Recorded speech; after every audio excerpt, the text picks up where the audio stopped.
अक्षर आणि अक्षरावरून जो भिन्न असतो तो परमात्मा, परमेश्वर, परब्रह्म, पुरुषोत्तम पुरुष असतो. आणि गुणाच्या पुढे जाऊन तो मला मिळतो. गुणातीत त्यानंतर माझी भेट होती बुद्धीला. असा नाना प्रकारचा बोध माऊली आपल्याला अर्जुनाच्या निमित्तानं देतात. बोधात का राहायचं आणि वेदाचं ज्ञान का घ्यायचं, देहातून का निघायचं आणि वृत्तीला का त्यागायचं, अनुभवाला का चाकायचं आणि स्वरूपाला का भोगायचं, अभेदात का जगायचं आणि भेदाला काढून टाकायचं, हे चिंतन श्रवणाच्या माध्यमातून बुद्धीला ग्रहण करता येतं. आणि दुःख संपत. समूळ दुःखाचा नाश म्हणजे आपलं श्रवण भक्ती, अंतःकरणामध्ये परमेश्वराची प्राप्ती आणि सुखाची अनुभूती हे वेदाचं फल आहे. हा ओवीचा रसभरीत गाव आहे, ज्या ठिकाणी हृदयामध्ये एक अमृत मिळतं, ज्ञानामृत. ते अमृत हृदयामध्ये प्रवाहित होतं आणि तिथं अज्ञान तिला मात्र उरत नाही. तो क्षण परमात्म्याच्या प्राप्तीचा असतो, तो अनुभव सुखाचा असतो आणि ते ऐक्य ईश्वराचे असतं. बुद्धी भगवंताशी समरस असते आणि वेदाचं तिथं ज्ञान बोधाच्या द्वारे लहरीच्या माध्यमातून, वेदाच्या ज्ञानातून आणि ओवीच्या रसभरीत भावार्थातून हृदय भरभरून जातं. त्या बोधानं ते हृदय भरून जातं, ओलचुंब होतं आणि महावाक्याचं ज्ञान तिथं नांदल्या जातं आणि बुद्धीला मी कोण हे कळल्या जातं. तेव्हा देहाचं नातं भस्म होतं, अज्ञान व्यावृत्त होतं आणि स्वरूपाच्या ठिकाणी मन सतत राहतं आणि तो अनुभव ते घेतं. त्याचं नाव श्रवण मुक्तिधाम. हे श्रवणाचं फल आहे. हा सुखाचा गाभ आहे, हे ऐश्वर ज्ञानाचं आहे आणि ऐक्य तत्वाचं आहे, सार वेदाचा आहे आणि सुख परमात्म्याचं आहे जे संपत नाही. याला शाश्वत सुख म्हणतात. निरंतर असणारा नित्य सुखामध्ये बुद्धीचा जेव्हा स्पर्श होतो त्या ज्ञानाशी, त्या भगवंताशी, तर ती बुद्धी देहाची राहत नाही, देहाकडे याला उरत नाही. समरस म्हणतात त्याला. मिठाचा खडा समुद्रात जर गेला तर तो बाहेर यायला उरत नाही. तसं बुद्धी ज्ञानानं भगवंताशी जर एक झाली तर ती बाहेर यायला येऊ शकत नाही, कारण ती समरस झाली. मिठाचा आणि पाण्याचा संगम आणि बोधाचा आणि मनाचा संगम. त्या संगमातून जसं मन संपून जातं, विलय पावतं, ईश्वरामध्ये समर्पित होतं, आत्मरंगात रंगून जातं, वेदाचं ज्ञान तिथं प्रगट होतं आणि त्या ठिकाणी बुद्धी आलिंगन देते ईश्वराशी. मग तिथं ती संपत्ती तिथं थांबती, ती समरस होती, अद्वैतात रंगून जाती, द्वैत तिथं समूळ नाश होतं. तेव्हा भगवंताचं नातं तयार होऊन हे अखंड सुख भोगायला सुरुवात होती. तो जीवन मुक्त महात्म्याची स्थिती. मान असणारी होती, अखंड सुखामध्ये रमलेली बुद्धी आणि देहामध्ये थांबलेली बुद्धी सारखी नाही. जडाचं प्रेम करणार अंतःकरण आणि जडाला व्यावृत करणारी वृत्ती आणि संतांच्या संगतीमध्ये असलेली अनुभवाची स्थिती अलग अलग टप्पे येते. ज्या देहाचा संबंध करणारी वृत्ती नाम मन, जडाला माझं म्हणताना अहमवृत्ती असती आणि जडाचा अभाव करताना वृत्तीचा त्याग असून सोमवृत्ती असती. त्याच्या पुढे पुन्हा बुद्धी जाती आणि आपल्या स्वरूपाला पाहती, अवाच्य पदावर येती, स्वानंद पदाचा अनुभव घेती आणि निर्वाच्य सुख ती भोगती. त्या ठिकाणी ती आपल्यामध्ये सोमध्ये असते. पण सोमध्ये मी आहे तिला बोलता येत नाही, कारण अनुभव आहे. अनुभव हा चाखायचा असतो, तिथं बोलता येत नसतो. कारण त्याला शब्द नसतो. अनुभव हा अविद्या कार्य वाचू नये आणि शब्द हा अविद्या कार्य आहे. पण अनुभवामध्ये शब्दानं वर्णन नाही, कारण शब्द हा अविद्येचा आहे, अनुभव हा स्वानंद पदाचा आहे, वेदाचा आहे आणि त्या चिन्मुख सत्तेचा आहे. चिन्मात्र सत्तावरती तिथे व्यवहार नाही, तिथे वृत्ती नाही, तिथे विकार नाही आणि बुद्धीमध्ये उरलेला आकार नाही, कारण ते निर्विकार आहे. म्हणून अनुभव आहे. तिथे शब्द नाही, केवळ अनुभव. अनुभव स्वानंद पदाचा असतो. हा आनंद निरामय हृदयाचा असतो. हा आनंद गीतेचा असतो. हा आनंद तत्वाचा असतो. हा आनंद ऐक्याचा असतो. आनंद महावाक्याचा असतो. आणि हा आनंद स्वानंदाचा स्वानंदाला स्वतःला असतो. इथं दुसऱ्याचं काही सत्ताच नाही. अद्वितीयामध्ये द्वितीयाची सत्ताच नाही. तर दुसरं कोण आहे इथं? स्वयंभू परमात्मा एकटाचे एकला. मग मी अनुभव घ्यायला सांगणारा कोण दुसरा? जर वृत्ती संपली, जर ऐक्यच अनुभवलं, तिथं अद्वैत साक्षात्कार झाला, तर द्वैत कुठं उरलं? तर द्वैताशिवाय व्यवहार नाही आणि अद्वैताविना सुख नाही आणि अद्वैतात गेलं मन शब्दात येत नाही. म्हणून ते स्वानंदपदी आलं आणि सुखामनी बनून गेलं. तिथं ब्रह्मज्ञान प्रवाहित झालं. ते हृदय ब्रह्मस्वरूप झालं. ते हृदय ब्रह्म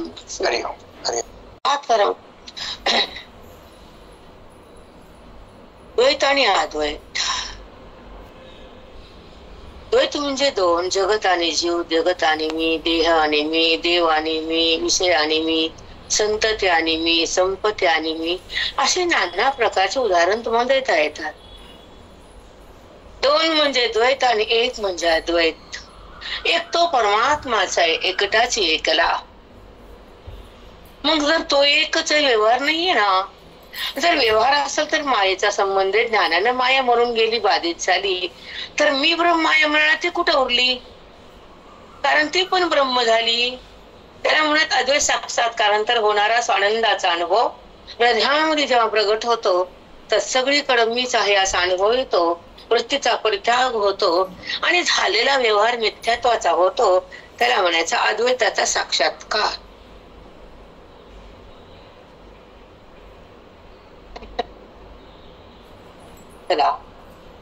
सहज दोन वाक्य आले आणि थोड्याच गडबड झाली. आज जाऊन आलो कसं गावाकडे. हो, समजलं का काही तुम्हाला? गावा आणि एक मिनिट मला एक सांगायचा प्रयत्न होता. स्वतःला पहा. स्वतःमध्ये राहणं म्हणजे ज्ञान आणि जगाला पाहणं म्हणजे अज्ञान आणि देहाचा संबंध म्हणजे घाण. मरणारा पदार्थ माझा वाटतो आणि दिसणारा पदार्थ खरा वाटतो. हे दिसतं देह आणि जगात, पण ते नसतं. जो दिसतो तो खराच आहे. कशावरून? रज्जूवर सर्प दिसतो, स्थानावर पुरुषाचा भ्रम होतो. मग जाताना लाकूड दिसतं, जवळ गेले की झाडे वाळलेलं पुरुष वाटला. सर्प आहे, दोरी होती, सर्प वाटला. म्हणजे मग दोरी हातात आली तर सर्प गेला. तसं परमात्माचं ज्ञान बुद्धीत आलं तर जगताचा भाव गेला. जगत भाव संपवणं, देहभाव टाकणं, आत्मस्वरूपात रंगणं आणि स्वच ज्ञान येणं आणि देहाचा अभिमान जाणं, द्वैताचा निराश होणं, अद्वैत साक्षात्कार करणं, ज्ञानेश्वरीचं ज्ञान बुद्धीनं चाकणं आणि आतल्या परमेश्वरानं बुद्धीनं मिठी देणं, त्याला म्हणतात स्वानंदाचा आघावा. स्वला स्वची ओळख.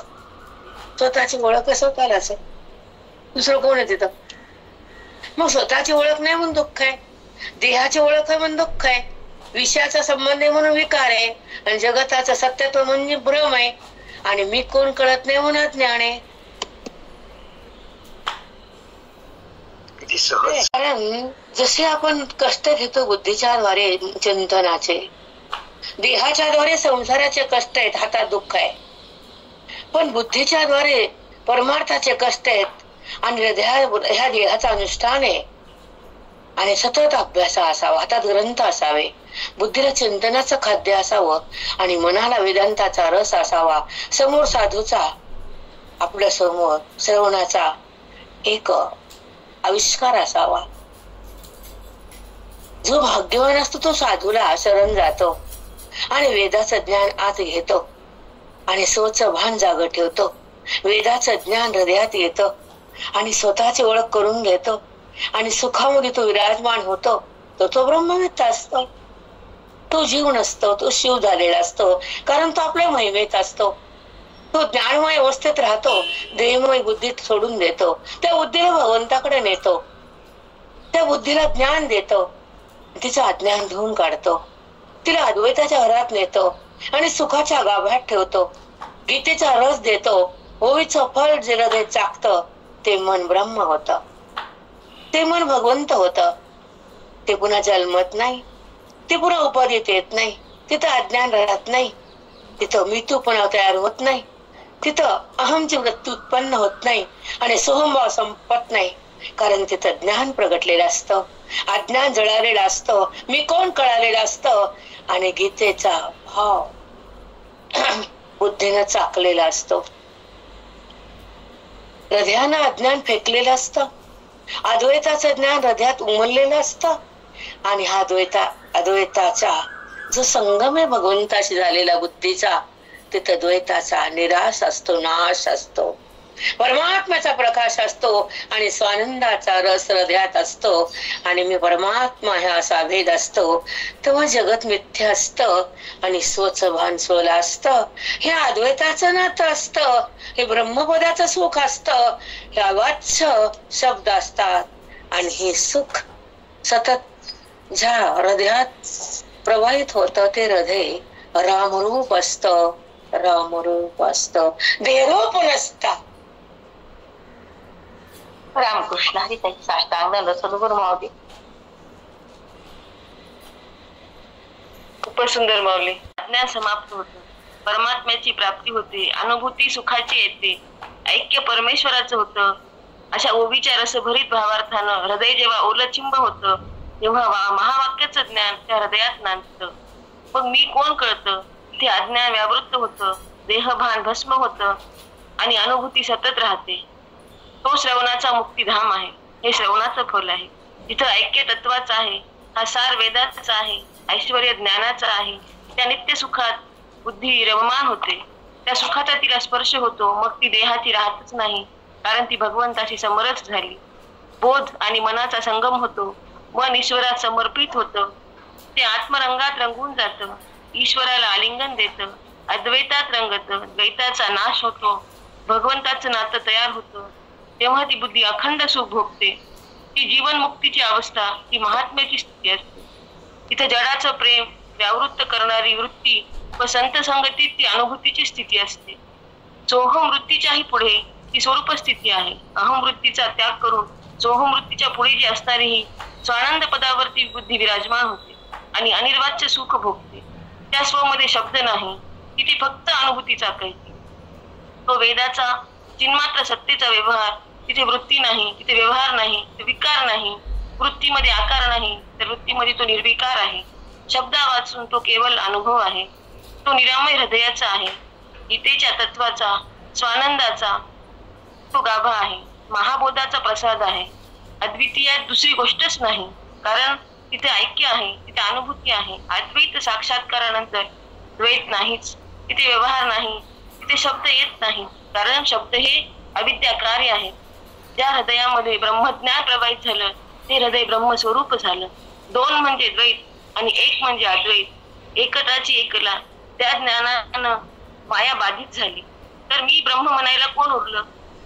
तो म्हणजे मीच आहे आणि सगळीकडे मीच आहे अशी जेव्हा वृत्ती होते तर त्या वृत्तीचाही परित्याग होतो. त्याला म्हणतात अद्वैत साक्षात्कार. स्वतःमध्ये राहणं म्हणजे ज्ञान, जगताला पाहणं म्हणजे अज्ञान आणि देहाला मानणं म्हणजे घाण. दिसणारं जगत आणि देह खरं वाटतं. परमात्म्याचं ज्ञान बुद्धीत आलं तर जगत भाव जातो, देहभाव संपतो, स्वचं भान जाग होतं, द्वैताचा निराश होतो, अद्वैताचा साक्षात्कार होतो. ज्ञानेश्वरीचं ज्ञान ज्या हृदयानं चाकलं त्या हृदयानं आतल्या परमात्म्याला मिठी दिली, स्वला स्वची ओळख झाली. विषयाच्या संबंधाने विकार आहे. जगताला सत्यत्व दिलं त्याच्यामुळं वासना आहे आणि मी कोण कळालं नाही म्हणून अज्ञान आहे. देहालाच मी म्हणणं हा भ्रम आहे. पण जेव्हा बुद्धीला चिंतनाचं खाद्य मिळालं, मनाला वेदांताचा रस आला, समोर श्रवणाचा आविष्कार झाला, साधूला बुद्धी शरण झाली, तेव्हा वेदाचं ज्ञान त्यांनी हृदयामध्ये भरलं, त्वची ओळख करून घेतली, तो जीव सुखात विराजमान झाला, तो ब्रह्मवेत्ता झाला. बुद्धीला भगवंताकडे जो नेतो, अद्वैताच्या घरात ठेवतो, सुखाच्या गाभाऱ्यात राहतो, गीतेचा रस बुद्धीला पाजवतो, त्या स्वानंदात तो भगवंत होतो. तो पुन्हा उपाधीत येत नाही, त्याला जन्ममृत्यू नाही, कारण त्याचं अज्ञान संपलं. मी तू पण गेलं, तिथे अहम नाही, तिथला सोहम संपतच नाही. गीतेचा भाव वृत्तीने चाटला, हृदयानं अज्ञान संपवलं, अद्वैताचं ज्ञान ज्या हृदयात उगवलं, द्वैताचा निराश केला, परमात्म्याचा प्रकाश आला, आनंदाचा रस हृदयानं पिला, आणि तेव्हा मी परमात्माच आहे हा अभेद तयार झाला. जगत मिथ्याच आहे, स्वच्छ भान तयार झालं. ब्रह्मपदावर ब्रह्मपदावरती बुद्धी आली. त्या अवाच्य सुखात अवाच्य सुख त्या हृदयात प्रवाहित झालं. ते हृदय रामरूप झालं, ते हृदय रामरूप झालं. भाव कशाला? ज्या आनंदामध्ये मन लोळायलं, सुखाचे लोळणे घ्यायला मन, तर पुन्हा शब्दावर कशाला यायचं? पण तसं नाही. माऊलीचं चिंतन या हृदयानं त्या उपदेशाद्वारे जेव्हा बुद्धीनं भोगलं, तर ती बुद्धीच माऊली होती. कळालं की ज्ञानाचं वैभव काय आहे. आज एवढी गडबड झाली, जागच नाही आली, जन्म बी उठत नाही. आणि उभी 17वी. एवढे एक सौभाग वळगे वाचेचे अंग, श्री गुरु पद्मराग लाहे जे का. जे पद सांगितलं का त्याच्यावरून तुम्हाला मी सांगून टाकले. आता 20 मिनिट बोलले तुमच्याशी, 20 बिन 25 बिन. हो माऊली. हा, हे तर तुम्हाला बघा. श्री गुरु पद पद्म पराग लाहे जे गा. जे पद मिळते एवढे एक सौभाग, एवढं हे जे सौभाग्य, भगवंताचं प्रेम ज्या बुद्धीनं चाकलं, ऐक्य जे अनुभवलं, एवढे एक सौभाग वळगे वाचेचे अंग, श्री गुरु पद पद्म पराग लाहे जे का. ऐका, श्री गुरु चरणाच्या ठिकाणी जेव्हा मस्तक नतमस्तक होत, एवढे एक सौभाग्य, हे भाग्य आहे. ज्या मस्तकाला गुरुचे चरण मिळतात, हे भाग्य या मस्तकाचं. वळघे वाचेचे अंग, मग काय होत? वाणीच्या ठिकाणी एक सौभाग्य प्राप्त होत. कोणचं होतं तुम्हाला आता बोलले मी, खूप काही बोलले. श्री गुरु पद्म परागला आहे जे गा. त्या गुरुच्या प्रेमामुळं ते स्वानंद त्या बुद्धीला चाकायला मिळतं आणि अद्वैताचा रंग तिला भोगायला मिळतो. हे गुरुच्या चरणाच्या ठिकाणी हे मस्तक एकनिष्ठ झालं, प्रेम वाढलं आणि पायाची पूजा झाली, पाद्यपूजा म्हणतात. अशा प्रकाराने केली. मग त्याचं फल सौभाग्य प्राप्त झालं. कोणतं झालं? की मला एक वाणीच्या ठिकाणी अद्वैताचा साक्षात्कार करून देणारा बोध या वाणीतून बाहेर काढता आला आणि जगाला ज्ञान देता आलं. हे माऊलीचे वाक्य त्यांच्या गुरुबद्दलचे येतं. ह्या माझ्या वाणीला ते अद्वैताचा बोध त्यांच्या चरणाच्या नमस्कारातून आला. हे सौभाग्य मला भेटलं आणि वेदाचं ज्ञान वाणीतून काढता आलं आणि जगाला वाटता आलं. त्याचं नाव ज्ञानेश्वरी. बोलतोय श्री गुरु पराग. श्री गुरुच्या पायाच्या ठिकाणी हे मस्तक नतमस्तक झालं आणि जसं कमळाच्या फुलातला भुंगा मकरंद घेऊन जातो, पण कमळाला एक कण पण चिट्टा किंवा असा स्पर्श होत नाही. कुठल्या कमळाचा भाग तुटले जात नाही, त्याची चीर पडत नाही.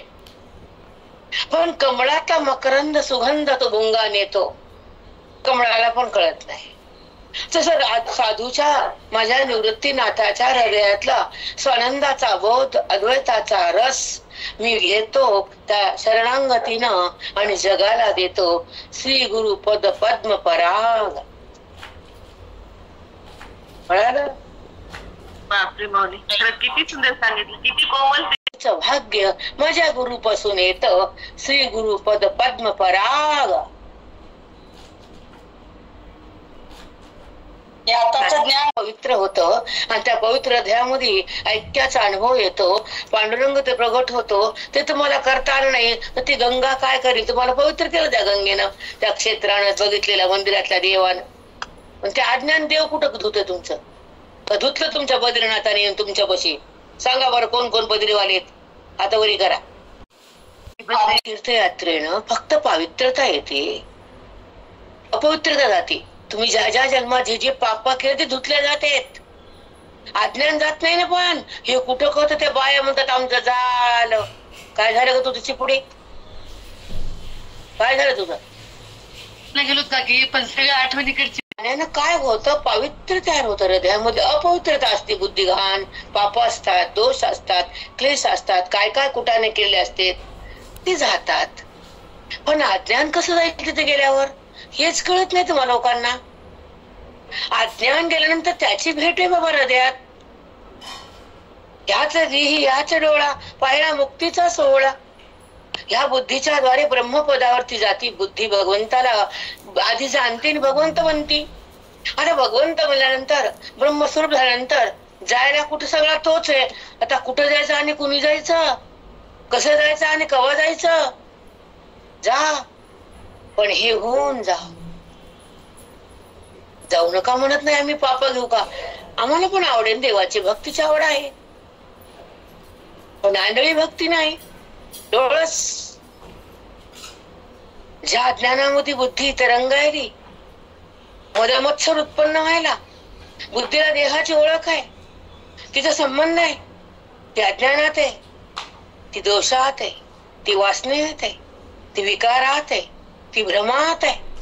ती आधी काढा, तिला बाहेर काढा आणि मग दर्शन जोडा. ते हे काही काढायचं नाही, ते सोडायचं नाही. तेवढा भाव आहे तुमच्यात. मी गेले पुन्हा वरी लावला शिक्का पुन्हा. सदा तू अरूपाचा आहेस. कोणतं देश, कोणता काल, कोणती वस्तू तुमच्या वाचून आहे? देश काल वस्तू परिच्छिन्न मी परमात्मा. ही अनुभूती सतत घेणं म्हणजे लाखो धाम येणार हृदयात. कळत नाही लोकांना, भाबडी बुद्धी असती. भक्ती आहे, करू नका म्हणून पाप घेत नाही आम्ही, पण अभेद भक्तीत पण या ना. त्याला दूर ठेवून पाहणं, त्याचा अभेद सोडून देणं, त्याची ओळख बंद करणं आणि जडात त्याला पाहणं कोणचं भाग्य आहे? देव धोंडा पाणी, तीर्थ धोंडा पाणी, देव रोकडा सज्जनी. कुठे गेलं तीर्थ धोंडा, पाहिलेला धोंडा, मूर्ती दे धोंडा, असा ज्ञानी म्हणतो. तीर्थ धोंडा पाणी, कोणती वासना त्यागली? वासनेचा परित्याग म्हणजे ज्ञानाचं अंगण. अद्वैताचा रंग म्हणजे वेदाचं रिंगण. कुठे ते तुमच्यापाशी? वासना जळून राख व्हावी आणि मन पाक व्हावं, तेच बद्री धाम आहे हृदयात तुमच्या. लांब आहे का काय ते? अक्कल टिकल जायचं जगासाठी. रूढी परंपरा गेलते का आमची गुरुची? पंढरपूर सोडलं नाही. तिथे दर्शन केल्यावर, शेवटचं कीर्तन केल्यावर पंढरपुरात राहिले नाही. परभणीत नाही म्हणले, तोंडातून फेस होता, देह पडायच्या वेळ होती. डॉक्टर बोलू नका म्हणले, गाव जाऊ नका. नाही म्हणले, मला पंढरपूर जायचंच, देवाला साक्ष द्यायचीच, पांडुरंगाला भेट देऊन यायचंच. पुन्हा परभणीत नाही. ते लोक म्हणले आता हरी आला हाता मग कैसी वय चिंता, तू का म्हणे हरी काही उरवणे देऊन. त्यांची सरली झाला सुफळ व्यापार. मी कोणती वैश्य, आमचा धंदा व्यापार आहे. आम्ही तो केला परमात्माचा व्यापार. साठविला हरी आम्ही हा व्यापार केला. दिव्य हृदय मंदिरी, त्या हृदयामध्ये त्याला साठवून घेतलं, त्याला येऊन सांगायला आणि आता माझ्या स्वरूपामध्ये चाललो. चला परभणीला घर आणले मग ते महात्मा पंढरपुरात. त्यांना समाधी भीमाजी आवडत. व्यवहार वैश्य लोकाचा, मी वैश्य लोकात आहे, कोमटीकुळा जन्मलो, आमचा धर्म व्यापार आहे. मी केला परमात्माचा व्यापार, मी हृदयात हरी साठवला. हरी आला हातात आला आमच्या हातात. मग कैसी भय चिंता, आम्ही मोक्ष प्रदान केला बुद्धीमध्ये, बुद्धी ब्रह्म झाली. मग कशाची भीती कशाची चिंता, चिंतनाच्या द्वारे चिन्मयता प्राप्त झाली. हरिरूप झालं मन, अभेदात्मक आलं मन. कुठं उरला बाजूला, ज्याचा बाजूला वरला ते फिरते, त्याचा एक रूप झाला त्याचा अज्ञान सरते. कळालं का फिरणारे? हो ताई. वर्णन कधी करते आणि चिंतनाची आवड नाही बरं का, फक्त फिरायची आवड.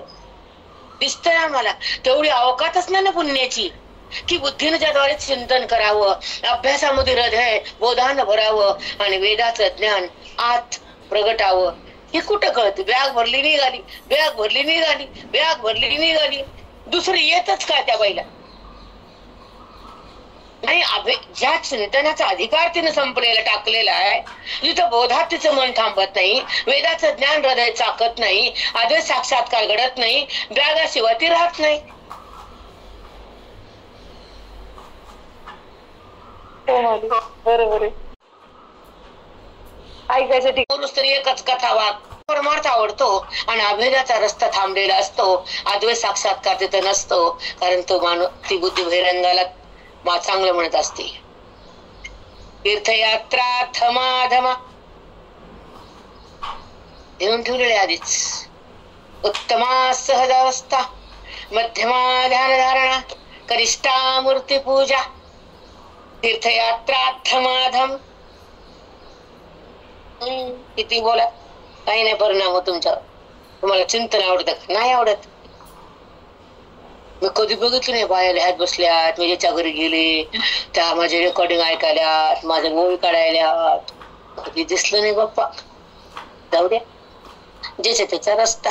खायचं जपायचं, खायचं जपायचं, थकून यायचं. शरीराचं महत्व, शरीराची त्याला ह्याचा उपभोग घ्यायचा, ह्याची काळजी घ्यायची. आणि तुझ्या मोक्षाची काळजी ग. देहभाव संपवायचा तुला जर कळत नसेल, आत्मभावात तुला राहता येत नसेल, विषयाचा संबंध तोडता येत नसेल, स्वानंद पद जोडता येत नसेल आणि गोवीचं ज्ञान बुद्धीमध्ये थांबत नसेल, तू जगलेली काय कामाची? तू दगड बी पृथ्वीवर आणि तू बी पृथ्वीवर. दगड बी आहे की पृथ्वीला वज, आणि तुझं बी वजच. ज्या महात्म्याचा पदस्पर्श पृथ्वीवर होतो त्या पुण्यानं पृथ्वी शांत होते आणि पृथ्वी आधार घेते या पापी लोकाचा. कारण ती तिला ते झपतच नाही वज. कारण पुण्यवान लोक जर सृष्टीत नसेल तर सृष्टी त्याच्याशिवाय जगतच नाही. हे तुम्हाला माहिती, आम्हाला सांगायची गरज नाही. पाप झालं की सुरुवात व्हायली ना तुम्हाला बघायला एक एक चमत्कार. होते का असा? उन्हाळा होता का पहिला असा? सांगा त्याला, बोला. बहु बोलो काय आज ते अनठाई, माते वाचून नाही ज्ञान दे म्हणून. तरी बहु बोलो काही ज्ञानबराय म्हणतात. आता जास्त काय बोलत नाही. आज इथे अनठाई. आतापर्यंत मी वर्णन केलं सगळं गुरूंच. माते वाचून नाही ज्ञान देव म्हणे. ते ज्ञान माझ्या गुरुचं मला प्राप्त झालंय. खूप भाग्य आहे माझं. जे ताने या मी आपत्ते, ताने मी आपत्ते. माझ्या गुरुचं तान लेकरू मीच आहे. दुसरं कोणतं त्याच्या पाठ जन्मच नाही. मीच आहे तान सध्या मांडीवर गुरुच्या. दुसरं कुठे जन्म रे? माझं प्रेम आहे माझ्या मांडीवर. मी माझ्या तान लेकरू आहे. माझ्या निवृत्तीनाथाच्या मांडीवर आहे.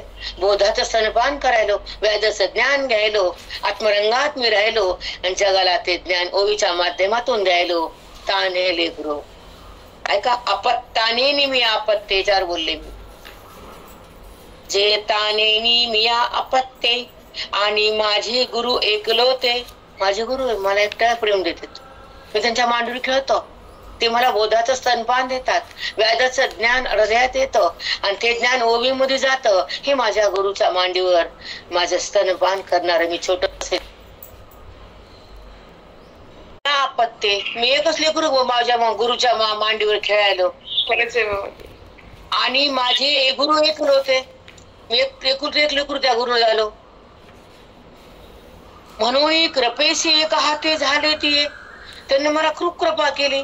बोधाचं सनपान दिलं, वेदाचं ज्ञान दिलं, जगताचं अज्ञान दिलं.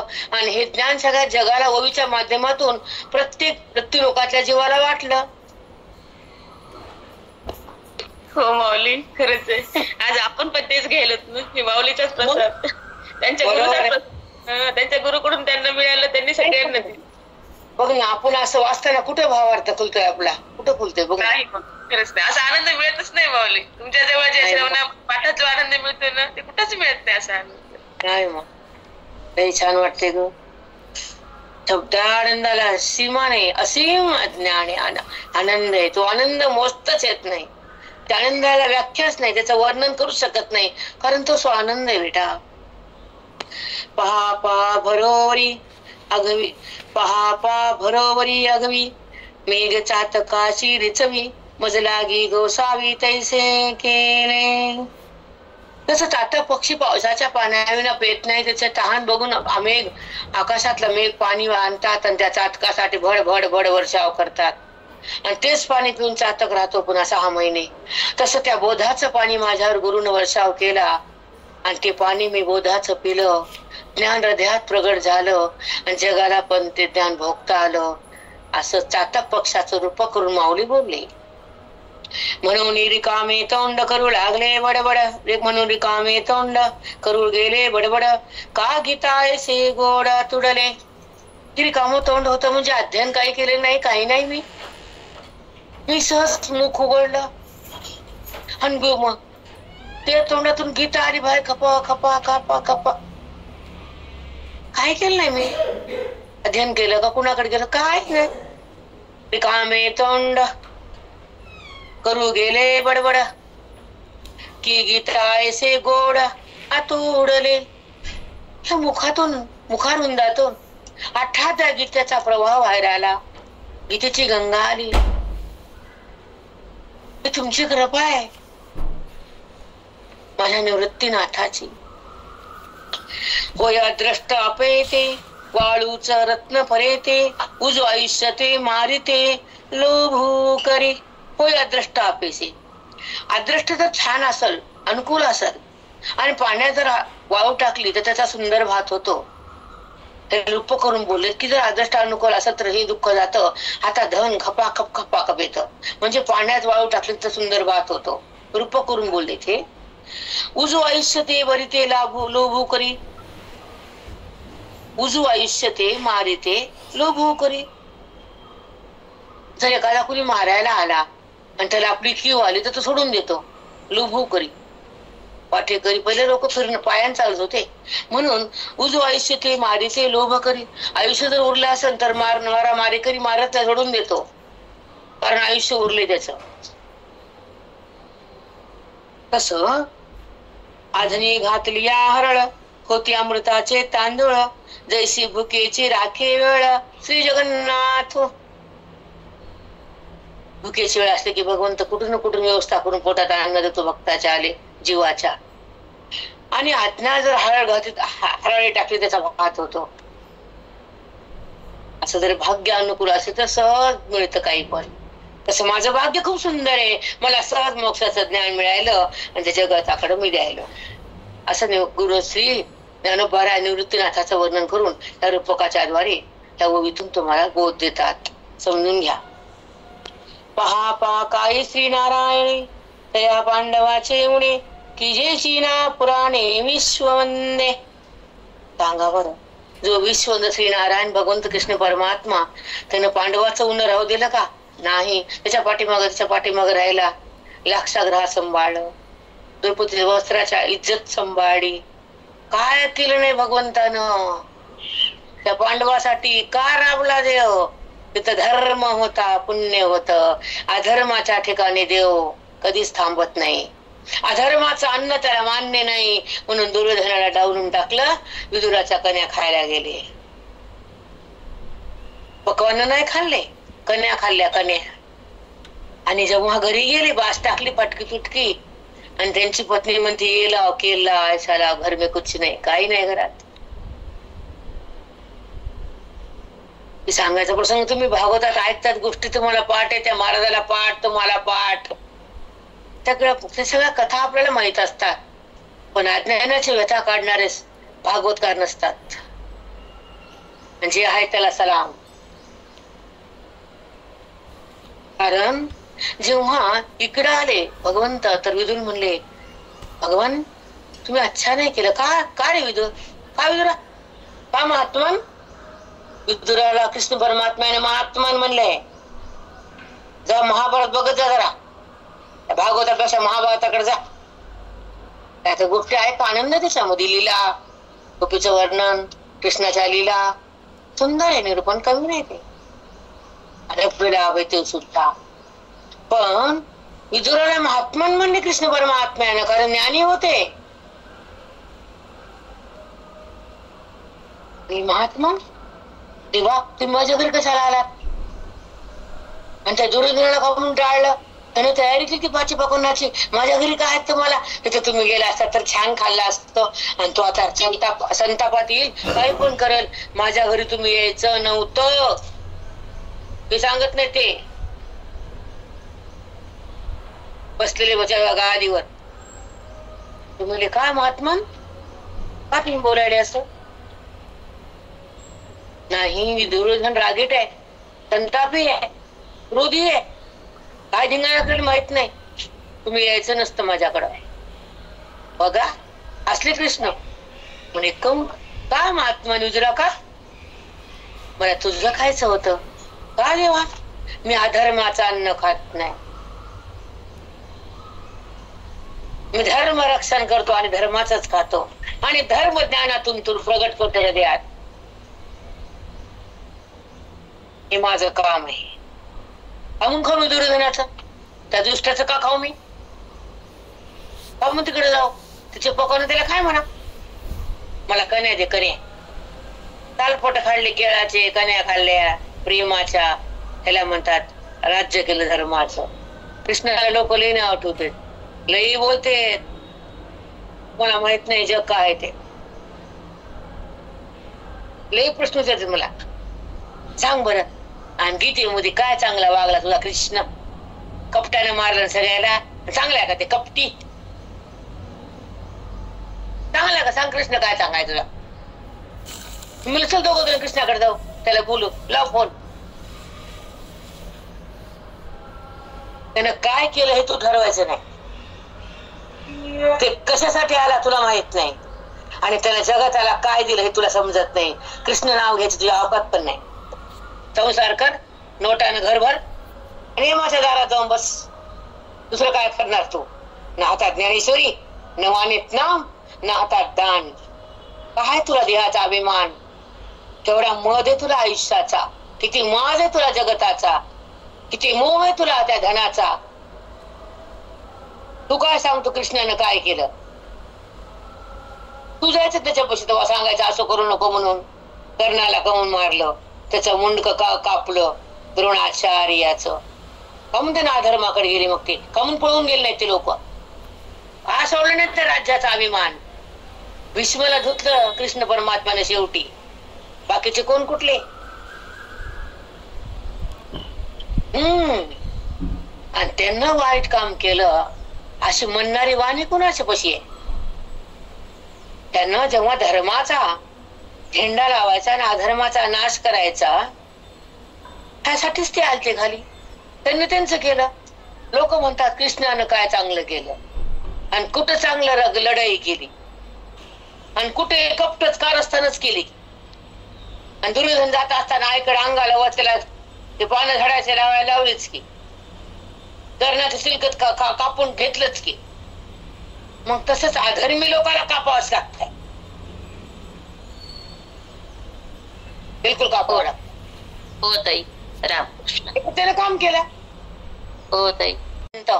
गीतेचं ज्ञान मुखातून काढायला, पांडवाला सांभाळायला, कंसाला नाश करायला, गोपीला सुख द्यायला, यशोदा संग खेळ, प्रेम त्याच्या मांडीवर खेळायला, लल्ला लल्ला तुम्हाला वाटतं हिला भागवत कळत नाही? लई लोकांचा भ्रम आहे माझ्याबद्दल. हिला भागवत आवडत नाही का म्हणते? तुला कधी म्हणले मी भागवत आवडत नाही ते? त्याच्या पुढे पण भगवंताची स्थिती बघण्यासाठी अद्वैताचा रंग खेळावा, गुलाल उधळावा. त्याला रासक्रीडा म्हणतात. हो ताई. कृष्ण जेव्हा रासक्रीडेमध्ये एक झालत्या तसं बुद्ध आणि कृष्ण एकाच यावं, त्याला रासक्रीडा म्हणावं. कुणी सांगितलं भागवत नाही? पण मरुस तर ऐकू नका, ज्ञानाकडे या. ऐका, 1दा 2दा 4दा 5दा 10दा 20दा 50दा किती वेळेस तेच का? त्या कृष्ण परमात्म्याच्या जसा लीला येतात तसं कृष्ण परमात्म्याचं स्वरूप पण आहे एक का नाही? त्याने फक्त लीलाच केल्या का? मग का म्हणून सांगितली गीता? का निघाली मुखातून गीता त्याच्या? ते जर नुसता रासक्रीडाच करत बसला असता तर जगताचं अज्ञान कोणी धुतलं असतं? वेदाचं ज्ञान जगामध्ये कसं प्रेरलं असतं? बुद्धीला ब्रह्मत्व पद कोणी दिलं असतं? अज्ञान कोणी टाकलं असतं? आणि जीवाचं मंगलमय अवस्था कशी भोगली असती? जीवाला मोक्ष कोणी दिला असता? आला ना तो लल्लाहून यशोदेकडे आला, त्याची इच्छा पूर्ण केली, राधेला प्रेम दिला, तिला पण सोडलं ना त्यानं. का तो घेऊन गेला द्वारकेला? राधेला नाही नेलं ना. जेवढे वर्ष जिथं घाला तेवढे घातले आणि द्वारके जास्त राज्य केला.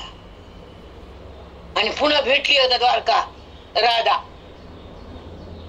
भगवंताला खूप आनंद झाला, कारण त्याला बघताच येड असते, ते येड असते, येड आणि पिस करमत नाही त्याला. राधा आली समोर, हा आनंद झाला. तिला काही नाही, ती त्याच्यातच होती, तिच्या देहावर कुठं होती ती. कृष्ण बोलायले, राधे काय देवा आठवण येते का तुला? मी म्हणले तुला विसरले कधी तुला मी? अरे कृष्णा, विसरल्यावर आठवण असती. तू विसरला म्हणून तुला मला बघून आनंद झाला. मी तुला विसरलेच नाही तर आनंदाची काय गरज आहे? रामकृष्ण साष्टांग हो ताई. कारण लहान बायकात का काय? साधारण आपल्याहून खाणाऱ्यान पिणाऱ्यान बांधणाऱ्यान जपणाऱ्यान हिस्सा मागणाऱ्यान भोगायला रासक्रीडा कृष्णासमोर खेळायला त्या होत्या गोपिका.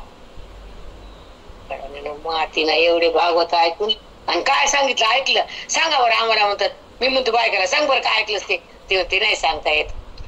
काय मग रेल्वे मध्ये खाता येतं गप गप सांगता येत नाही. जाती कशाला तो? मी बोलले तुला राग येतो बाहेर आणि ना मला काय मला बोलू पण नका, तुमची काय गरज नाही तिकडे. अधिकार जिवंत ठेवा. तुम्ही बोललं न बोलता का मला काय फरक पडत नसतं. चला पहा पाय काय नारायणे तया पांडवाचे मुनी की जेला पुराणे विश्ववंद्य. त्या विश्वाला वंदनीय असणारा कृष्ण परमात्मा त्यानं पांडवाचं ऊन बघितलं का? ठेवलं का? नाही. ते श्री निवृत्ती राजे अज्ञान परी माझे आणि नियोजे ज्ञानाची. उद्या घेऊ मस्त सिद्धांत करूया ज्ञानाची. अज्ञान पण माझे हे ओझ होत, त्या ज्ञानाने त्यांना वाक संपवलं. कसं संपवू द्या बघू.